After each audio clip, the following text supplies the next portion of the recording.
Before I get into today's video, remember to follow me on Twitter. So my Twitter, the link is in the description below. You can also find me. My handle is @JacksonKruger. Come over, say hi, and anyways, back to your regularly scheduled video. All right, let's talk about what really is kind of inexcusable to have happen to your team, which is losing to the Detroit Lions. And really what I wanted to do was talk about this final drive, because Mike Zimmer is getting a ton of criticism.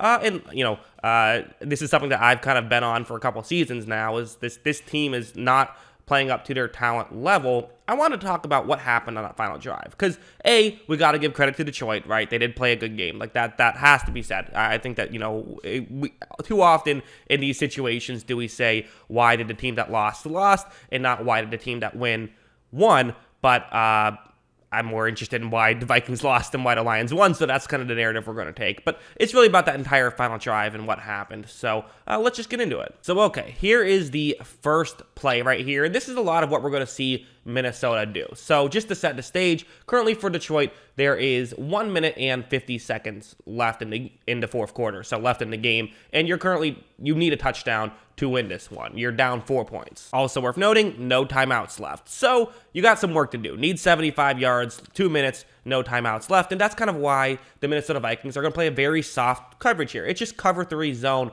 but they're going to play a lot more soft. They're going to play a lot more off than you typically would. Also partially because you know that a run play isn't coming, and if it did, you'll take the 7 yards you would give up on it to just make sure you play off. So Jared Goff's going to take the snap, and he's simply just going to check it down right here. You're going to try to gain some yards. You don't gain a ton of yards, but you gain 5, so honestly, for Minnesota, they're probably thinking, we'll take this. You run 17 seconds off the clock, but you only get 5 yards. Like, sure, we'll take that every single time. But what happened on the very next play is you're going to see something very similar. Not exactly similar. It's now cover 2 instead of cover 3. So this is actually, even though on paper it kind of looks like it's more of a, there's less people further deep, this is actually a coverage more designed to take away deep stuff. So that's what they're doing here again. And once again, Goff is going to say, okay, we'll take the first down right here. He's just going to flip it. They pick up a first down. They only gain 6 yards here, and then they would go on to hurry up and just spike the ball. So therefore, 1 minute and 18 seconds left,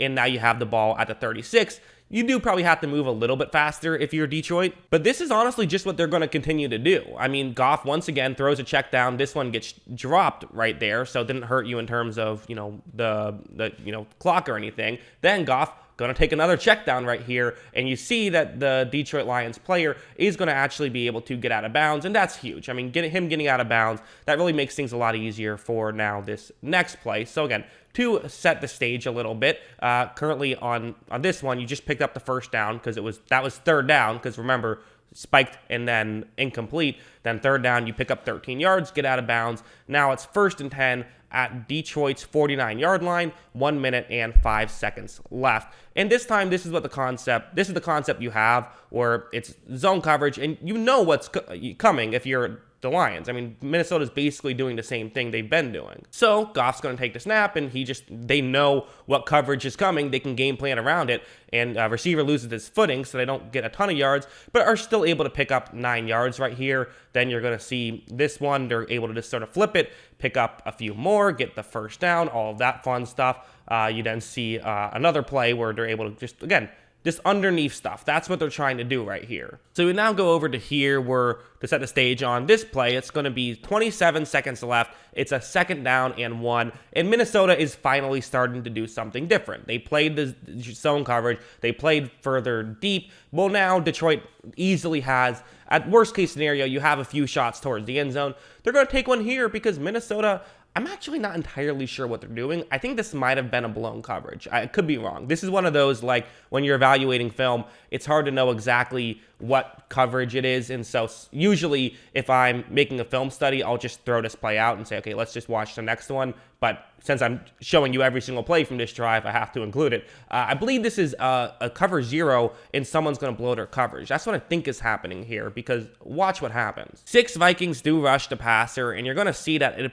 every Minnesota player picks up a Detroit Lion except for one. The guy who I've circled, he's kind of just hanging out there. So that's what I'm a little bit confused on as to what exactly is happening there. And I think that there's a real chance that this was just a blown coverage, which is almost an inexcusable error. Instead, a defensive back for Minnesota who's covering someone else reads the play well, nearly gets an interception there, actually, so that could have won you the football game had you had that happen. But still, I think what happens is Minnesota said, okay, well, that didn't really work out as planned. Let's not do that anymore. Let's just go back and let's start playing our coverage once again. But this is a weird play. So right here, this is kind of a confusing situation because keep in mind the down and distance. It's 3rd down and 6 right here. So I know you're thinking, hey, let's use the clock to our advantage. The clock is our friend right now. The clock is their enemy. There's only 23 seconds left. And also Detroit had a delay of game thrown in here. So it's now 3rd down and 6 instead of 3rd down and 1 like it was. So if you just try to stop them here, you have a great chance of, force a 4th down. Maybe just try and stop them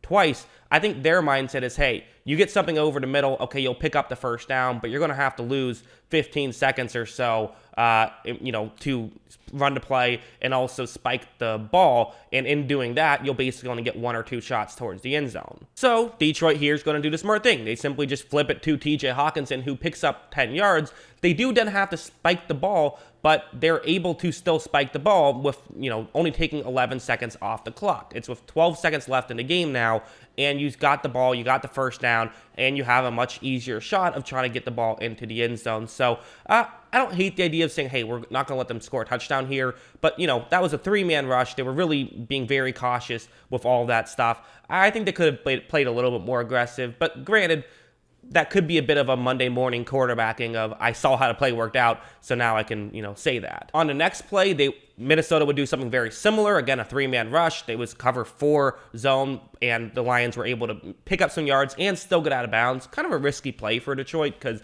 if he's tackled in bounds, the game is probably over. So I'm not sure if it's totally worth those 8 yards, but they get it. So, again, a good play by Minnesota there, a good play by Detroit there to just be able to continue to move the ball down the field. There's 8 seconds left right now. It's going to be a 3rd down and 2 right here. So you got 2 shots at the end zone. That's what Detroit now knows. They're not worrying about trying to move the ball down the field any further. You're, in the red zone, try and score. So first, this is fascinating to me, so I want to talk about something that's happening on the left side of the field, even though that's actually not where the ball is going to go on this play. So it's again a 3-man rush, and they're playing coverage, which this time I actually like. I think this is fine. I think, they're throwing it towards the end zone, make them try to fit it through a tight window. But what's fascinating is this concept, it's a little bit of a zone buster on the left side of the field, and watch how well it's going to work. So Goff's going to take the snap right here, and what you notice is that this is potentially working. Like, you don't know if it can work, but there's a good chance that if Goff throws it to 14 right there, they have a chance of getting into the end zone.